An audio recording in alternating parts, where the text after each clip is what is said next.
todos están bajo el control de...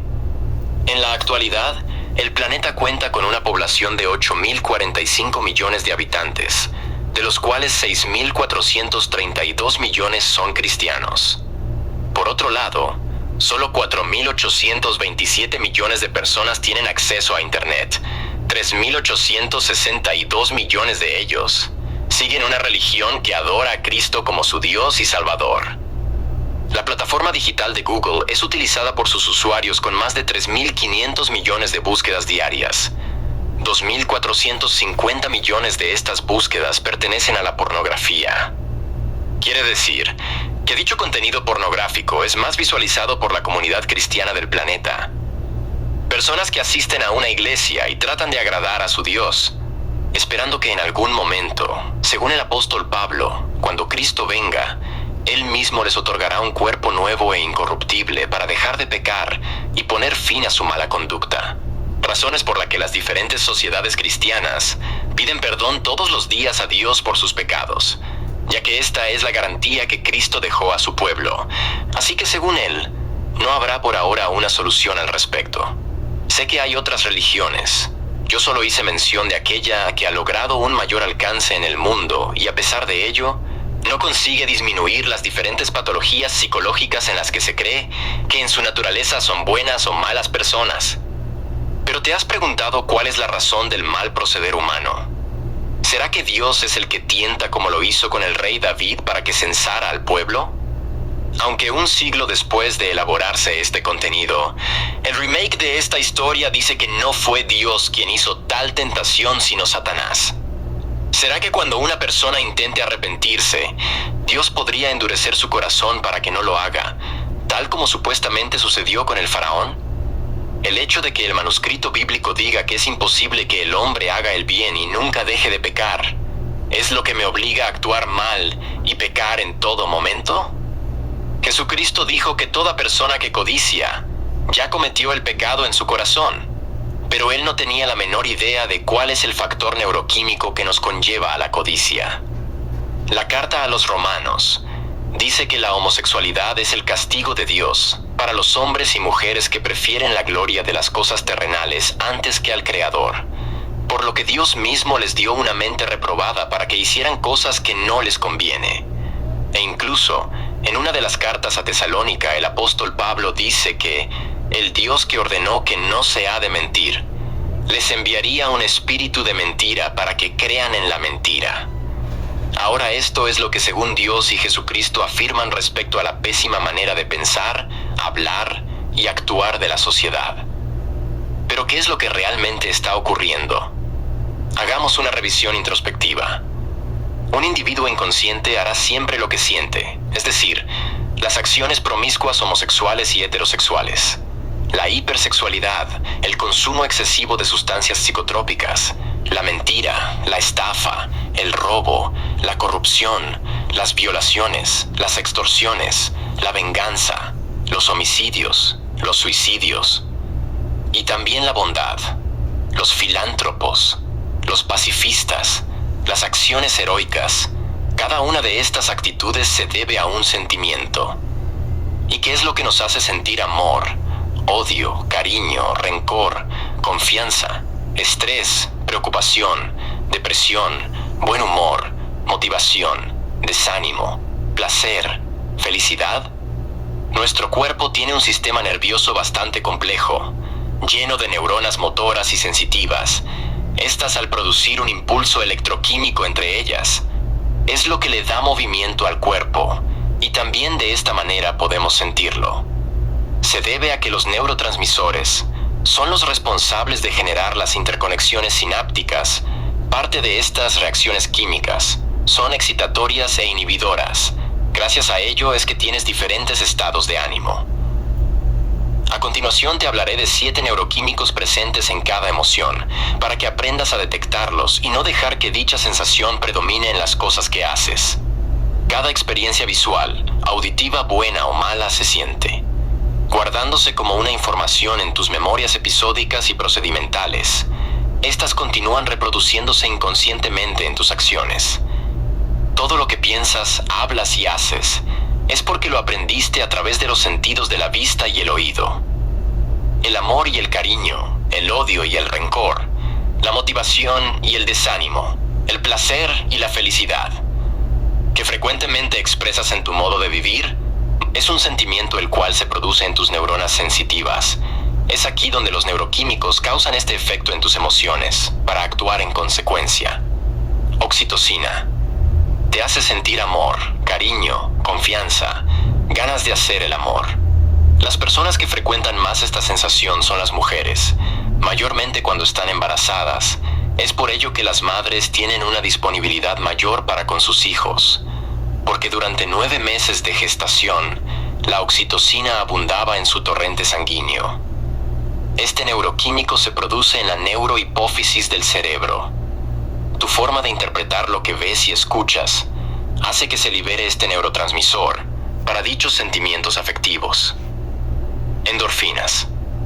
Gracias a ella te sientes demasiado genial, a pesar de que físicamente tengas un aspecto feo, obeso, escuálido. Aunque estés en condiciones paupérrimas, nada te deprimirá. Siempre tendrás una actitud optimista al sentirte bien en todo momento. Las endorfinas se liberan desde el hipotálamo y la hipófisis cerebral. Noradrenalina. Presente en tus momentos de ira, esa situación en la que te ofenden o cuando las cosas no te salen bien. Un sentimiento de impotencia que te altera de manera volátil y en ocasiones desenfrenadamente. Podrías corresponder con violencia, segregado desde las glándulas suprarrenales. Adrenalina. Te hace sentir miedo, te pone en estado de alerta, incrementando tus habilidades de huida. Gracias a este neuroquímico es que un individuo evita los riesgos, también liberada desde las glándulas suprarrenales. Cortisol.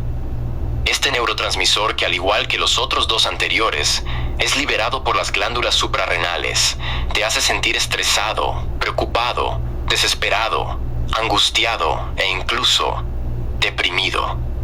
Si el cortisol permanece mucho tiempo en el torrente sanguíneo, se neutraliza el sistema inmunológico, por lo que quedarías sin defensas en la invasión de aquello que podría causarte diversas enfermedades. Dopamina. Se libera desde la sustancia negra del tronco encefálico. Este neuroquímico, al estar presente en tu sangre, siendo utilizado por las neuronas motoras y sensitivas para su proceso sináptico, generando los impulsos electroquímicos para los movimientos corporales y aquella emoción motivadora, a su vez, las ganas de repetir dicha emoción cada vez con mayor intensidad. Es por la dopamina que un individuo reproduce sus pensamientos, palabras y conductas subjetivas, con un enfoque bien visto, o en la mayoría de los casos, con actitudes inapropiadas e irregulares. Serotonina.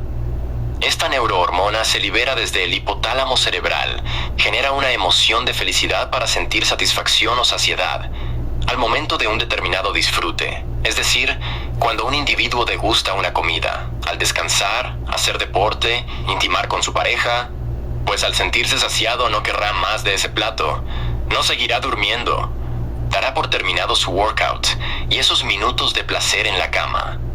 La serotonina produce una sensación de satisfacción limitando los excesos, a diferencia de la dopamina, que te motiva a querer mucho más.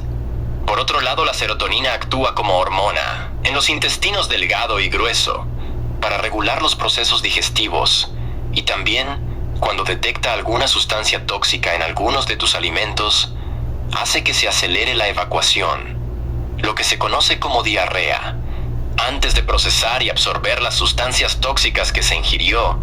En estos casos, la serotonina se dirige a través de los nervios vagos, hasta llegar a uno de los pares craneales del tronco encefálico, para incidir el vómito y rechazar los elementos tóxicos consumidos. En fin, la serotonina participa en tu apetito y a la vez en la sensación que te repugna. Es la que te brinda las ganas de disfrutar una determinada experiencia o sentir que te desagrada algo.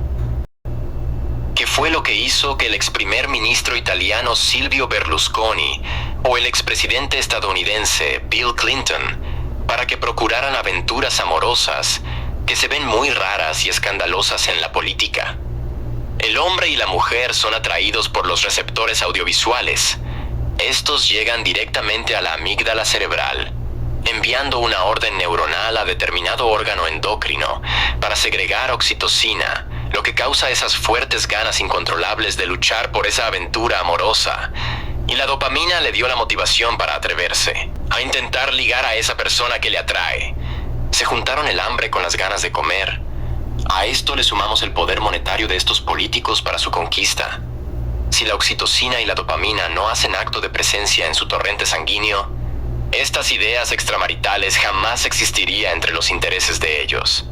Engelbert Humperdinck, cantante británico de 80 años, quien sostuvo relaciones sexuales con más de 3.000 mujeres a lo largo de toda su vida. La oxitocina y la dopamina en grandes cantidades jugó un papel importante en su promiscuidad. El difunto Freddie Mercury, luego de explorar su curiosidad homosexual que algunos mamíferos tienen, en la cual descubrió el inmenso placer que obtuvo con su primer coito anal, liberando oxitocina y dopamina, para generar demasiadas ideas, entre las cuales el famoso cantante de Queen organizó una fiesta e invitó a muchos hombres bajo los efectos de las drogas y el alcohol para que le proporcionaran uno tras otro penetraciones anales a Freddie, en la que obtuvo múltiples coitos placenteros. Lamentablemente, Mercury no midió las consecuencias al no protegerse y uno de los invitados lo contagió con VIH, lo que posteriormente lo mató. Esto sucede a menudo tanto en hombres y mujeres homosexuales como heterosexuales. Así como en las memorias episódicas y procedimentales de los hombres y mujeres, indica generar ideas para tener sexo siguiendo su instinto heterosexual. Entre las personas con propuestas homosexuales, los hombres procuran coitos anales y las mujeres, sexo genitogenital. Es lo que hace que su órgano endocrino libere los neuroquímicos que las neuronas sensitivas utilizan para producir esas inmensas ganas. Angélica y Julio, una pareja disfuncional, ya ni siquiera hacían el amor. En una oportunidad, Julio conoció a un nuevo compañero de trabajo, el cual no tenía un hogar ni donde pasar la noche. En solidaridad con su nuevo amigo, le brindó hospedaje en su casa. Pocos días después, Julio discute con Angélica y determina irse de la casa dejando allí a su compañero de trabajo. La ausencia de Julio a la vista de Angélica hizo que sus glándulas suprarrenales liberaran adrenalina y cortisol, hormonas depresivas que le hacían llorar con fuertes sentimientos de tristeza y agonía. El compañero de Julio empezó a tratarla con cariño, con amabilidad, le brindó apoyo, afectando el campo visual y auditivo en la amígdala cerebral de Angélica, enviando una orden a los órganos endocrinos para segregar endorfinas, haciéndole sentir demasiado bien, y cuando la oxitocina y la dopamina hicieron acto de presencia en su torrente sanguíneo, Angélica terminó abriéndole el corazón y las piernas también. Ella dijo que no quería hacerlo, pero las ganas fueron más fuertes. La fidelidad depende de la satisfacción. En las necesidades de afecto, dicha fidelidad desaparece en la ausencia de tales neuroquímicos. Chester Bennington, a pesar de su fama como cantante de la agrupación musical Linkin Park, en sus memorias episódicas y procedimentales, se reproducía el trauma de ser abusado sexualmente cuando era un niño, sin contar con el apoyo de sus padres divorciados, recuerdos que él intentó olvidar recurriendo a las drogas y el alcohol, pero la carga elevada por parte de los órganos endocrinos, enviando un cóctel a su torrente sanguíneo de noradrenalina, adrenalina, cortisol, dopamina, hacía que sus neuronas sensitivas les hicieran sentir impotente, furioso, miedoso y severamente deprimido. Sentimientos que le impedían percibir el amor de aquellos seres que le querían. Emociones tan fatales que predominaron en su voluntad, y cuando sus glándulas suprarrenales dejaron de liberar adrenalina, Chester perdió totalmente el miedo, por la que sin temor alguno determinó quitarse la vida. Esta compulsión neuroquímica no solo le hizo sufrir por un largo tiempo, también emitió su condena. Stephen Hardaway Morris, mejor conocido como Stevie Wonder, nació con una discapacidad visual, el nunca poder ver, imaginar. No tenía ideas sobre imagen alguna. Aseguraba que él no era negro ni blanco, ya que nunca ha visto su rostro. Que el racismo se debía a que los negros le tenían miedo, odio, envidia a los blancos, y de igual manera los blancos a los negros. Como Stevie Wonder no podía ver, No pudo copiar las buenas o malas costumbres de su entorno social. Su memoria episódica y procedimental no tenía gráficos, solo las palabras muy frecuentes de su madre, palabras llenas de cariño, amor, motivación. Palabras que al ser percibidas por su sistema nervioso central, reproducía y ordenaba al sistema endocrino liberar muchas endorfinas, generando gratos sentimientos.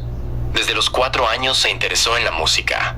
Desarrolló su habilidad artística y expresó sus buenos sentimientos inspirados en su madre, que años después le permite conquistar a millones de personas, con la que en una sola frase resumía la existencia de toda una vida, la de una madre dispuesta a dar todo por él. Anteriormente los músicos no eran reconocidos. La música solo era funcional y no artística. Muchos músicos en Alemania luchaban por crear una nota musical que impactara a la sociedad. Con el fin de que le dieran su reconocimiento artístico, Beethoven era uno de ellos, pero a sus 30 años sufrió de una enfermedad que le ocasionó progresivamente su total sordera. Esto hizo que su cerebro enviara una orden a sus glándulas suprarrenales para que liberaran una cantidad exagerada y sostenida de adrenalina y cortisol, generando una fuerte emoción de miedo, preocupación, estrés. Su atención arousal lo mantenía alerta. Beethoven al principio se asustó mucho al no disponer de su sentido auditivo. Con el tiempo se ajustó a una vida sin sonido, aunque el estrés no lo dejaba casi ni dormir. Pero su idea de que los genios logran sus éxitos con el 2% de talento y 98% de perseverante aplicación, produjo una carga moderada de dopamina en su interior sanguíneo, para brindarle la motivación necesaria y continuar noche tras noche.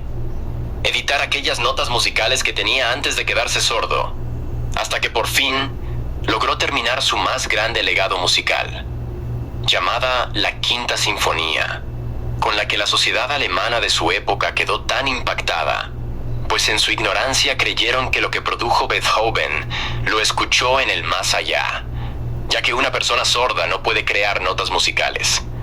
Desde entonces, la música empezó a ser reconocida como una obra de arte invaluable. En el presente, la gente es cautivada con los diferentes géneros musicales. Fernando Maldonado, compositor y cantante, quien escribió la canción Un triste payaso, similar a la historia del actor Robin Williams, quien hizo reír a millones de personas en todo el mundo. El buen humor que este actor transmitía hacía que en el torrente sanguíneo de los espectadores se llenaran de muchas endorfinas, lo que les causaba mucha risa. Pero este actor padecía de un tipo de demencia ligado a una patología psicológica llamada cuerpos de Lewy, con síntomas de alucinaciones, trastornos del movimiento, mala regulación en las funciones corporales, problemas cognitivos, dificultades para dormir, atención fluctuante, depresión, apatía. Un considerable número importante de emociones fuertes, donde la adrenalina y el cortisol fueron las protagonistas, y éstas se apoderaron de la voluntad de Robin Williams. Y cuando la adrenalina dejó de segregarse en su torrente sanguíneo, al perder totalmente el miedo, el famoso actor humorista terminó suicidándose. Will Smith, cuando escuchó a su colega Chris Rock bromear sobre su esposa, en plena entrega de los premios Oscar 2022, Will lo interpretó como una ofensa y se dejó dominar por un fuerte impulso emocional de ira, gracias a la noradrenalina segregada por sus glándulas suprarrenales, por lo que no pudo evitar propinarle a Chris una buena bofetada públicamente. Pero como Chris Rock sufre un tipo de trastorno llamado agnosia, que es la discapacidad para poder identificar situaciones conflictivas, por lo que no reaccionó con una respuesta violenta, pues su hipotálamo continuó liberando endorfinas y controló la situación del público con su humor característico. Es decir, la dopamina es el factor neuroquímico que hace que todos los días una persona repita con frecuencia su buena o mala conducta, al sentir placer por ello, y por ende sus acciones se vuelven adictivas. En fin, sin estos neurotransmisores no podrían haber compulsiones neuroquímicas. Por ellos es que podrías experimentar tales emociones y gracias a estas reacciones químicas es que tienes buenos y malos estados de ánimo. Esta información que te he dejado en este capítulo te servirá para que tengas suficiente claridad intrapersonal, es decir, para que entiendas que tú no eres lo que sientes. Porque no puedes producir emociones sin un cuerpo físico que incluya 5 sentidos. ¿Sientes odio o amor? No eres tú. ¿Sientes alegría o tristeza? No eres tú. ¿Sientes ganas de fornicar, de emborracharte, de drogarte, de fumar un cigarrillo, de robar, engañar, estafar, violar, secuestrar, vengarte, matar o quitarte la vida? No eres tú. ¿Sientes que te enamoras o que alguien te repugna? No eres tú. ¿Sientes ganas de comer comida chatarra todos los días? No eres tú. ¿Sientes la necesidad de ayudar a una persona? Tampoco eres tú. Al creer que eres el cuerpo y asumes que las emociones que esta unidad móvil humana emite son parte de ti, te conlleva a las múltiples acciones y reacciones. Dichas reacciones químicas compulsivas fluyen al instante y en un promedio de 90 segundos pueden desactivarse o cambiar el neuroquímico y por consiguiente dicha emoción. Quiero decir que en 90 segundos cambia una emoción de amor a odio y viceversa. Por lo que es recomendable no actuar a la ligera. Si te detienes por tan solo unos segundos, la sensación se calmará. Intenta contar regresivamente hasta 10. Cambia el enfoque visual de tu mente e imagina otra cosa que sea relativamente importante, y dicha emoción desaparecerá.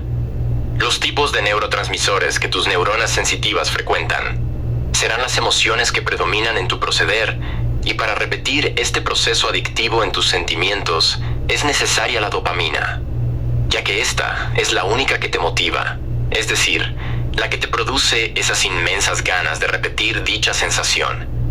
Esta observación introspectiva me permite percibir que no es Dios, no es Satanás, no son los individuos responsables del desborde de sexo, drogas, alcohol, la irresponsabilidad por parte de nuestra raza humana que mata, roba, engaña y se suicida, o la disque responsabilidad familiar, solidaria, generosa. Es el producto de las diferentes emociones y su adicción se debe a la dopamina, por lo que es el único neuroquímico que tiene el control de una sociedad hiperestimulada. Depende de ti tomar cartas respecto a eso de vivir con objetividad, de no proceder conforme a lo que sientes. Detente a pensar y pregúntate, ¿por qué y para qué lo harías? Y dile no a tus emociones, por no decir que deberías decirle más bien no a la dopamina. Nota: la información que más percibes es la que más se reproduce en tus memorias episódicas y procedimentales. A su vez se libera en el torrente sanguíneo mucha dopamina, lo que hará que tus neuronas sensitivas produzcan una emoción motivadora que se convertirá en aquello que te apasiona, sea algo bueno o malo. En mi caso, soy un individuo retirado, es decir, no le dedico tiempo al placer. Ya no atiendo a la información que hiperestimula. Mis apuestas son del un todo objetivas. Le doy la oportunidad a mis capacidades, la cual se incrementan todos los días al utilizar ese maravilloso poder que todos los seres vivos tenemos. El de poder aprender, sobre todo, aprender a gestionar todos los detalles respecto a mí mismo, generando múltiples ideas, resoluciones, contenidos, para diseñar, crear e innovar mi propio ecosistema y en él vivir exponencialmente bien en todos los aspectos posibles, sin la necesidad de la aprobación de alguien más. Porque para vivir plenamente, simplemente hay que aprender a hacerlo. Es momento de renunciar a las cosas subjetivas y abordar con responsabilidad cada experiencia humana con objetividad.